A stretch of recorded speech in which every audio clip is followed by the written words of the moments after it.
Chair, please. Yeah, I brought this on the agenda because I'm concerned about the lab.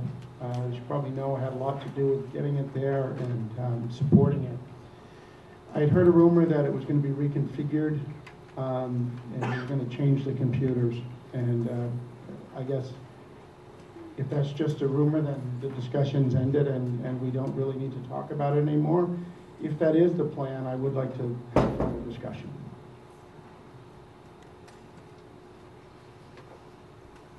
Can we confirm or deny that rumor?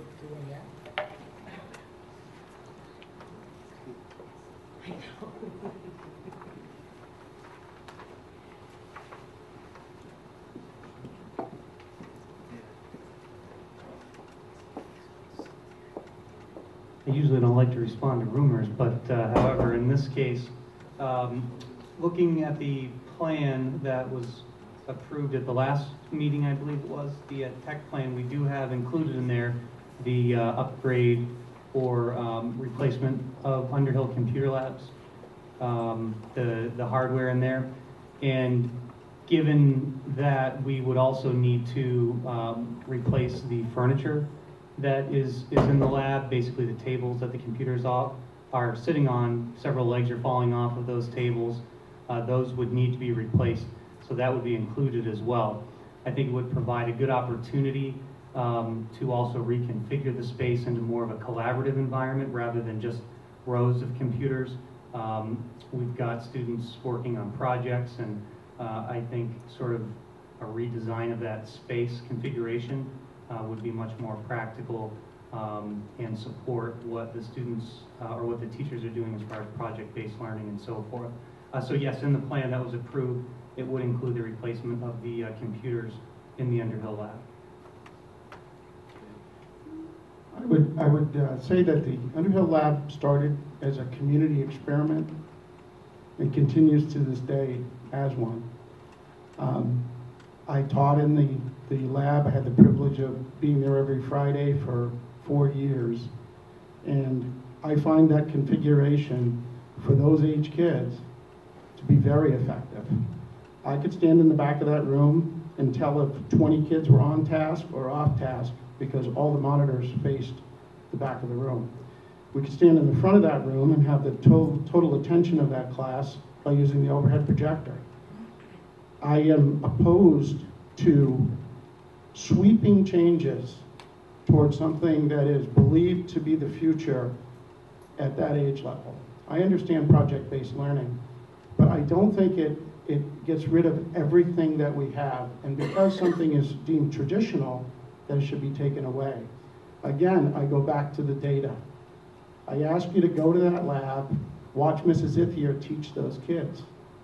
Watch how effective it is. If it's not effective, then I would suggest that we think about changing it. But I would argue that it's probably one of the most effective configurations for that age of children because of their attention span. And there's many times where we would have to go and get them back on task, and we could do it quickly in that lab. I would also say that you should consider fixing that furniture, as all that furniture was donated and built by volunteers. And to me, that lab still represents a connection with the community. And I think if you are just going to change it for the sake of change, you're going to sever that connection with the community. And I think that is something that we really need to do. It's also been an experiment as far as the use of less expensive technology, starting from computers that were absolutely free to buying off-lease PCs. And I think it's a very good environment to test computers and different technologies because the demands there are not as high as they are in some of the other labs.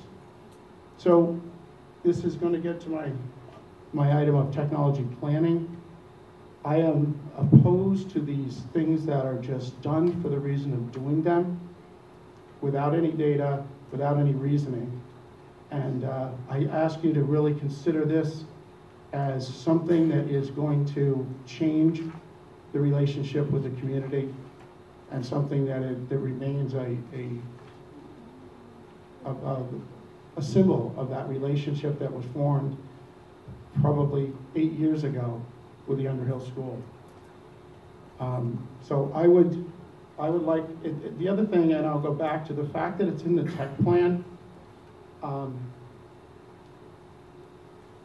I don't really see the tech plan as our plan for a couple of reasons, that it's filled out to a rubric by the state to satisfy us getting grant money for IT stuff, and I'm all for that. And I know in the past we've had to hurry up and fill out the tech plan so that we would be qualifying for those funds. And I understand that's the way the world works, and you have to do that kind of stuff. But I think we need a real plan. We need a plan that's based on our school and the efforts that we're putting forth here. So I would ask you to evaluate that, reconsider it. I'd like to bring this back to see if there's any reconsideration of this and the impact that changing that lab is going to have on the relationship with the community and the volunteers that still are there. And I'd like to point out that Mrs. Ithier has been there probably some 7 years teaching in that lab. And that cost us $0. So we need to take into consideration the people that are in there, how they're interacting with the community, and I think it's also a time to study.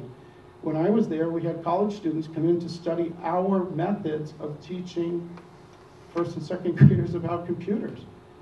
And it was based on the configuration, the way we conducted the class, and I think we got really good results out of that. And I hate to see that washed away, because we're doing something called 21st century and project-based learning. I think that looks different at every grade level and at every lab, and I just hate to see that happen. So I would ask that this be reconsidered and that we bring it back up on a future agenda before any action is taken to reconfigure or replace the equipment.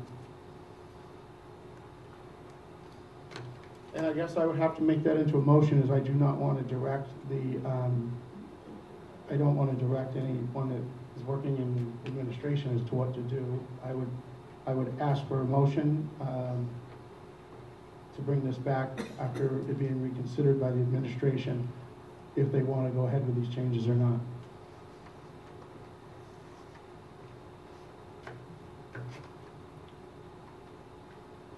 Well, hearing no second, all right. I'll second for discussion, but I haven't, well, I'll ask my question after. All right, we're at discussion, Dave. Well, I think I've spoke to it, so. I agree. Well, do we have any say in this? And that plan, I don't know. I don't want to tell them what they can or cannot do. I don't know if we approved the overall plan, but so what, we can reconsider whether we want to approve that overall plan, I guess. I don't think we can reconsider what part of that plan, can we? Or I'm asking, I don't know. I would argue that in my experience, the tech plan is never followed to the letter. The tech plan is a roadmap. It's a 3-year roadmap in technology, which is pretty long to try to anticipate what you're going to do. So I have never seen it as a certainty going forward. I would say that we have the ability to make policy, and I think this does come to a policy decision, because the interaction with volunteers in the community at the Underhill Lab is probably one of the best examples that I have seen. So I would like to foster that. I'd like to continue that if I can. I no longer invest time in that, as I'm on the school board and doing other things, but there are still people that are helping out there and that are working with that lab. Okay, but would this motion reconsider our approval or not approval of the technology plan, or is this? No, I'm not asking for that. As the technology plan has gone on to the state to qualify us to get funding, it's a requirement of the state that we file that plan. We are not required, and Dr. Littlefield, correct me if I'm wrong, but we're not required to follow that plan to the letter. It's more of an idea of what we want to do. I'm only asking that we reconsider the plans for the Underhill Lab and and bring it up at another meeting after administration's had time to reconsider some of the things that I've said, or maybe they want to go down there and visit and see what's going on. Okay, thank you. Any other discussion? Dave, I just want to say, believe me, I can appreciate the passion. I know the time and effort you spent. I know a lot of the time and effort you spent on that. I believe it was with Mr. Colby, tech director at the time that you worked with, and but I get concerned when we get involved in, I'll say, the day-to-day operations of the schools. You know, we hire and we pay, so to speak, the administration to run the schools for us, and believe me, if we're not happy with the way those areas are being run, then, you know, as a board we take appropriate action. But I always get very concerned when we start taking action on specific areas of the, again, what I consider to be the day-to-day operation of the school. But again, I want to emphasize, I appreciate the passion. I know you put a heck of a lot of time. I wouldn't even try to guess how many hours you put into that lab, and believe me, I appreciate everything that you and others did with that lab. If I may. Yeah. I would just speak to the motion that I am not in any way directing them to not do that. I am simply asking them to consider what I have said and their plans for that lab, and to bring it back here as a discussion. I understand my limitations. I cannot and would not direct anybody at the school to do a certain thing or not do a certain thing. It's something that I have knowledge of, and I think that there's a great value in it. And I hate to see it go away without some solid planning and some solid reasoning. I'm not one to hang on to something forever after it's practical. I just see that there's a lot of value there, and frankly, I do still think that there are rooms that can have kids in straight rows and they can learn a lot. And I've seen it with my own eyes. I've been part of it. And I think if that's not the case, we should see the evidence of that, or we should do some analysis of it, and not simply just follow a broad plan that is going to just sweep over everything. And because I would remind you, and educators know this, there's been broad plan after broad plan. We switch, we go back, and this is one of those things that I think we should consider, and that's all I'm asking in my motion. Carol? From the, you know, I'm not 100% familiar, but so far since I've been on the board, my interactions and what I've seen is that, and I'm assuming that Mr. Barristow was a part of this decision-making, how we teach our kids, how that's changing was all considered. I believe that they work constantly and consistently on doing the right things that they feel for the kids. And so I believe that they have done that homework and that they did present it to us and get it. If you want more information, I can understand that as well, so that we have a full understanding as to why they'll want to change the structure of that lab. And with that said, the only other thing that struck me the most, especially at Underhill, was with the BYOD program. And I went to the information night, and I thought that that was going to be the hardest one to go to. I thought the parents were going to struggle with it the most because the kids were so young. But what I saw was how excited those parents were for this.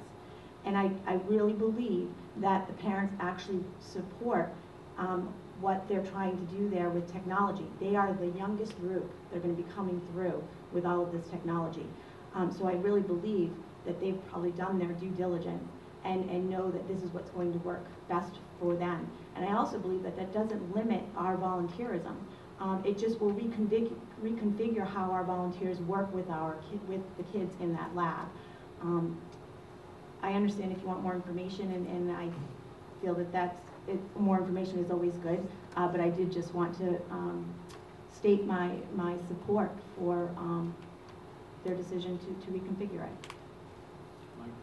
Just one more thing.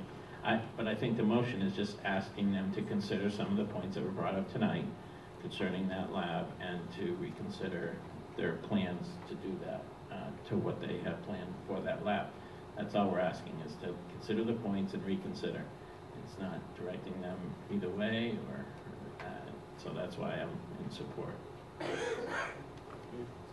And I would point out that the volunteers that built that lab, we hardwired that lab in a very professional manner. When then another wave of thought came through and unwired that lab. Now we're going to wire that lab again. So I'm just pointing out that it's not always the current thinking is absolute, and nobody can be. I just think that that's a great experimental place. Those kids are wide open to all of that stuff.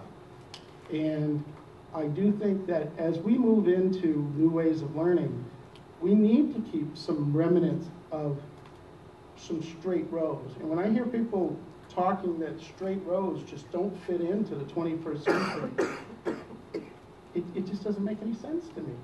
Yes, there can be some straight rows, there can be some round tables, there can be everything, because that's what the 21st century is about. And there are some times where it is most effective to sit people down and have them look everybody forward and tell them something and show them something. And I think anybody in education would probably admit that. And then there's times where you can let them go on their own and experiment and so forth. And that lab's configuration has been a great environment for that. So that's what I'm asking, that we reconsider this and we consider it maybe as an experimental type lab where we can keep community involvement. And I do think if it's reconfigured, it will change community involvement. Okay. All in favor of approving that motion as presented, signify by saying aye. Aye. Opposed? Nay. Nay. We need a roll. Dave? Yes. Tricia?